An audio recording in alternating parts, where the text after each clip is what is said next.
What's going on, my trainer club? We have part 2 of getting shinies. So today we are going to look at egg hatches for baby Pokemon. We're going to look at field research tasks. We're going to look at legendary Pokemon and non-legendary Pokemon as it refers to raids to see what is the best way to get the highest chances of hatching shinies. So you know what time it is. Welcome to the trainer club. Here we go.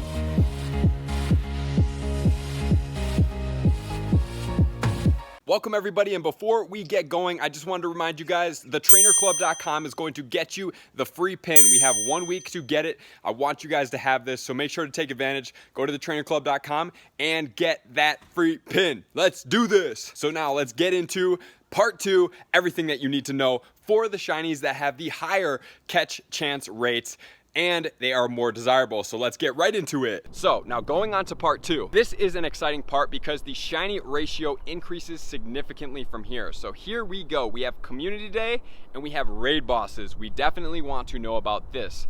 So getting right into it, obviously since the raid bosses have come out and we've seen the shiny Lugia and Ho-Oh, which were basically the first 2 shinies out there. I believe Lugia was the first. That means we are going to check out what is the ratio for getting shiny Pokemon in these raids. So utilizing the Ho-Ohs and the Lugias with over 9,200 encounters, which were raids done, we had a ratio of about 1 in 17 to 1 in 21, which is an average of about 1 in 19 Pokemon, which comes out pretty true for me. Because think about this, for the last Groudon event, I did approximately 60 raids, I believe, of the Groudon, and I got 3 shinies. So that's 1 in every 20 Pokemon. Granted, sometimes you're gonna get more, you're gonna get less, right? This is just the average overall of your Pokemon Go career. Some people are like, dude, I got 3 in a row. I'm like, what in the world happened?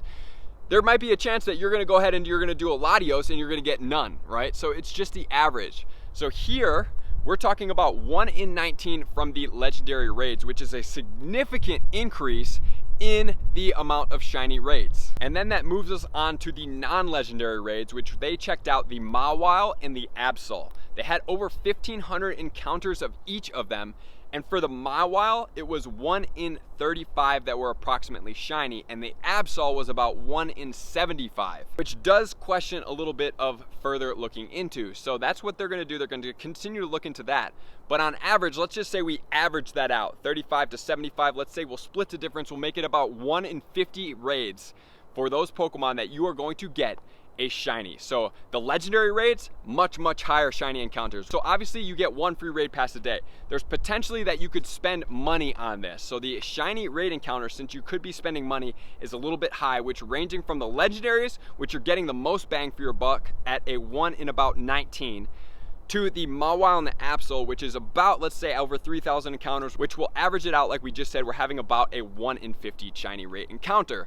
So if you really want the shiny legendary, boom, that's the best way to do it. If you really want the other ones, just know you're gonna have to be a little bit more patient, potentially, in the long game to get them. And then there are event-specific shiny raids, and the one that they looked at was the Aerodactyl. So they did over 700 Aerodactyl raids, which averaged out to be about 1 in 45. So there was definitely an increase in the shiny potential from the non-legendary raids during this event. 700 raids, the longevity of that's not super much. So I wouldn't take this too significantly, but it ranged from 1 in 35 to 1 in 90 from the about confidence interval, meaning the average came to about 1 in 45. So breaking down the actual stats overall, we have legendary raids, there was 9,200 encounters, 492 shinies with an average of 1 in 19. The Mawile, there were 1,600 encounters, 48 shinies, 1 in 35. The Aerodactyl was 707 encounters, 15 shinies, 1 in 45, and the Absol was 1,400 encounters,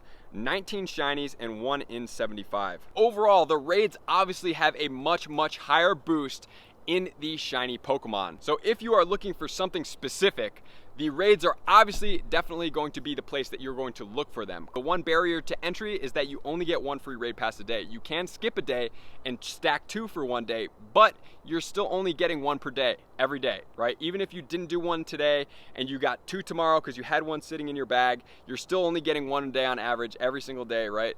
So if you want to do this more, you're gonna have to spend money to get these shinies. And then finally, we have the community day, and we obviously know there are boosted shinies in there. And here it goes. What do you guys think it is? The shiny rate for the community day is an average of 1 in 24.5. So between 24 and 25 average shinies. So think about it, you play for 3 hours, right? You're catching quite a lot of Pokemon. Put that on perspective, let's say you catch 300, you're getting 1 in 25. Theoretically, you should have a total of 12 shinies. So on average, I would say that's pretty accurate as far as what I see.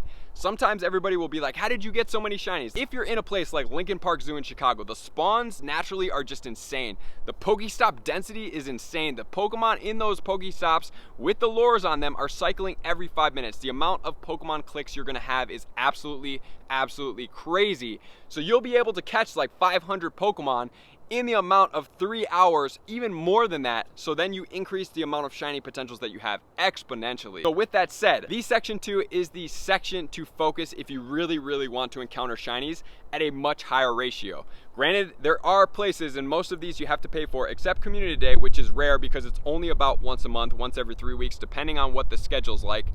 But the community days is the best time to do shiny encounters, and that is only really for the event specific Pokemon. I want to make that clear. It's not for every Pokemon in the wild that becomes a 1 in 24. It's the event specific Pokemon. So like the Dratini on Dratini Day, the Larvitar on the Larvitar Day, the Torchic on the upcoming Torchic Day, and so on. And the next, we are going to look at shiny egg hatches. So right now, they have actually done a ton of baby egg hatches. With a total of about 1,442 egg hatches, they came to a shiny rate encounter of about 1 in 50, meaning that there are about 1 in 50 baby Pokemon that you're gonna hatch that are going to be shiny, approximately. So what that says is that the baby Pokemon are much more prevalent, and as far as we know right now, there is no really other shiny rate encounter as far as research goes from the Silph. They have not done any other research in regards to regular egg hatches. It's only been the babies, and the babies have the same ratio about to the Mawile and the Absol raids. They may be using the same type of shiny ratio. We don't know for sure, but that's what it is. About 1 in 50 baby hatches are going to be shiny. And then we're gonna look at specific field research and how those relate to shinies. So, with the Aerodactyls, they did about 6,300 field research encounters for Aerodactyls and came to the conclusion that approximately 1 in 60 Aerodactyls was going to be shiny. So, with that said, the field research is definitely a way to increase your ability to get these shinies. That's why I always encourage you, whenever something comes out in field research, hunt it, because the field research has an increase in shiny potential. What does this all mean to you as a Pokemon Go trainer?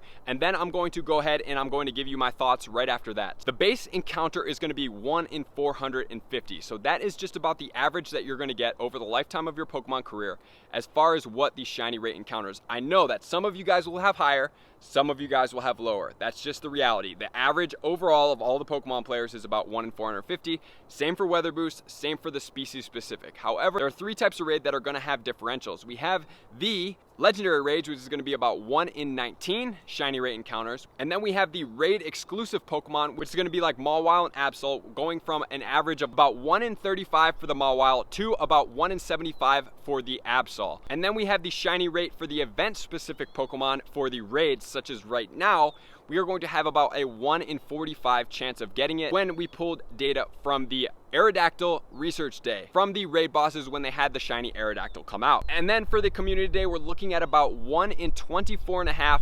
24 to 25 is about where you're getting for the community day boosted Pokemon. So that is the most lucrative day combined with the legendary raids. Baby Pokemon is going to be about a 1 in 50 chance, and then the field research tasks is going to be about 1 in 60. And so the last thing I want to extrapolate on is I think that the event specific research days such as the Feebas, right, the 3-hour encounter is going to have a similar ratio to the community day Pokemon.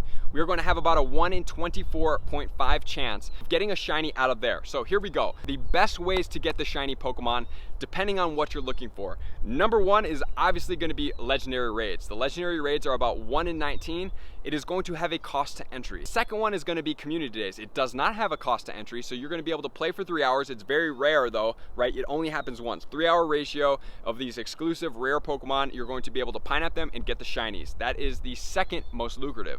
And then we're going to look at the event specific raids, or the Pokemon that are exclusive to raids, like the Mawile, like when there's an event and like something like a Scyther's out in the raid, or you have have like the Mawile or the Absol, or there's an Aerodactyl out, that's going to range from 1 in 35 to 1 in 75. So that is another rate. The obviously other thing that you can do is hatch baby Pokemon, which about a 1 in 50 chance of getting a baby Pokemon. But you're going to have to use a lot of incubators, and that's also a cost to entry. So if you're looking to do this economically, the best thing to do is to use your 1 raid pass a day for the Pokemon that are going to have raids. If you want to spend money, I would suggest doing more of these. The closing notes would be that you can hatch eggs, right? You're going to get the baby Pokemon, much more prevalent. You can do the research tasks, which is why I always encourage you guys to do a lot of research tasks. You're going to be able to encounter those. And think about it like this. If you've only done like 90 research tasks, and let's say you haven't got an Aerodactyl yet, that's only 90, right? They did about a sample of 6,300 for that. So take that into account, right? It's only an average. So perseverance, luck, as well as consistency, and just being in enjoyment in doing what you're doing. Are you playing with friends? Are you having fun catching Pokemon? Are you having fun exploring? Find the things that don't really have rewards.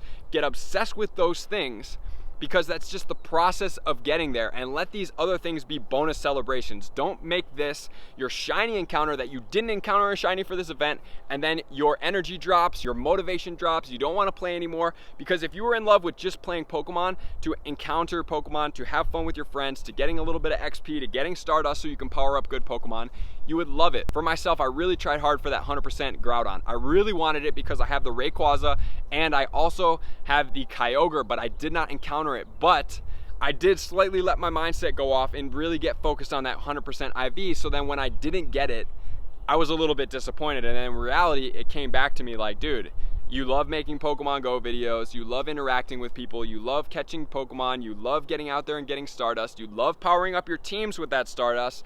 That stuff is the basis and foundation, and when you get something else on top, it's just like a cherry on top of the cake. It's a bonus, it's something great, it's something good. It is not the primary reason you play the game, because you're gonna have a lot of disappointments there, right? There's just gonna be a lot of disappointments. Doesn't mean you can't try for it, because I encourage you to try and try hard for it, but just take that into account. So I hope this helps with all your shiny encounters. I really thought this video was gonna be super valuable for you guys, so you can kind of have a ratio of over all of your Pokemon. Let's take it of over your entire career, you catch 100,000. These are going to be about the ratios of what you're getting. So thank you for tuning into the Trainer Club. Drop in the comments and let me know, and I hope you guys take me up on that free pin offer. I want to get that free pin to you. I'm super excited about it. I am hyped on the upcoming months. So thank you for tuning in, guys. Hope this helps you out with your shiny adventures and your adventures in Pokemon Go. I will see you guys out on that next video. Peace.